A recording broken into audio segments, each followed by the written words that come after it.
ఈరోజు కుంకుమ పూజ కదా, అందరం కూర్చున్నాం అన్నమాట. కుంకుమ పూజ అంటేనే ముత్తైదువులందరికీ చాలా ఇష్టమైన రోజు అనమాట. ప్లస్ ఇది పల్లెటూరు అంటే అందరూ హడావుడి చేస్తారు. అలాగే నేను కూడా చేశాను.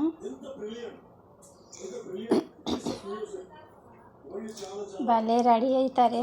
పల్లెటూర్లలో ఏదో తొందర బుదర అది ఇది వేసుకొని వస్తారు, కానీ పల్లెటూర్లలో మనం పద్ధతిగా చీరలు కట్టుకొని అందరూ వస్తారనమాట. ఎంత బాగా రెడీ అవుతారంటే అబ్బా, కన్నుల పండగగా ఉండిద్ది. నాకు భలే ఇష్టం ఇలా రావటం. నేను క్రిస్టియన్స్లలో ఇలాంటి ఏమీ పట్టింపులు ఉండవు, కానీ హిందూ మ్యారేజ్ చేసుకున్నాను కాబట్టి ఇలాంటి పట్టింపులు తప్పకుండా ఉండాలి.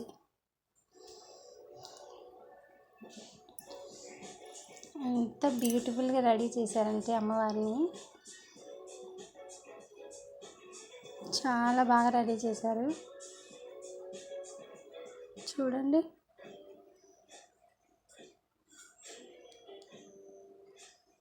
ప్లస్ ఈరోజు కుంకుమ పూజ కాబట్టి అమ్మవారికి మంచి చీరలు కట్టారనమాట. నాకు నచ్చినాయి.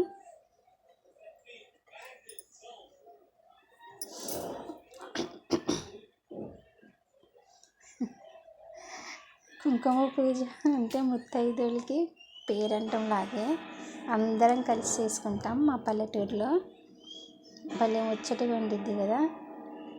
ఐఎమ్ సో లక్కీ అనమాట. అంటే మాది తెలంగాణ, అమ్మ వాళ్ళది, కానీ నేను వచ్చి ఆంధ్రాలో పడ్డాను. అత్తవారిది ఆంధ్ర అనమాట, అమ్మవారిది ఏమో తెలంగాణ. సో రెండు నాకు కలిసి వచ్చాయి.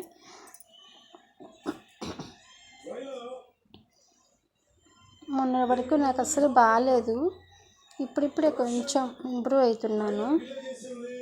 అంటే కొంచెం బాగా అవుతున్నాను, కొంచెం పర్వాలేదు. ఇప్పుడు జ్వరం తగ్గింది, కాకపోతే కొంచెం దగ్గు ఉంది, అది కూడా తగ్గిద్ది. నాకు నమ్మకం ఉంది అమ్మవారు తగ్గిస్తారని. పూజ ఎంత సేవ చేస్తారంటే, కుంకుమ పూజ చాలాసేపు అంటే చాలాసేపు జరిగింది.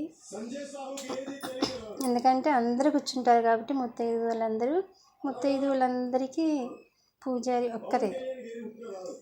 ఆ ఒక్క ఆయన అందరినీ చూసుకోవాలి కదా. అందరి దగ్గర నుంచి అందరూ మంచి చేస్తున్నారా లేదా, అతని మంత్రాలు గట్ట అందరికీ అర్థమయ్యేటట్టు చదవాలన్నమాట. సో ఈరోజు కుంకుమ పూజ కాబట్టి నేను అన్నీ ఎక్స్ట్రా కొన్నాను, అవన్నీ అమ్మవారికి ఇచ్చేసాను, సమర్పించాను. చాలా మంచిదన్నమాట ఇలా ఇచ్చేస్తే.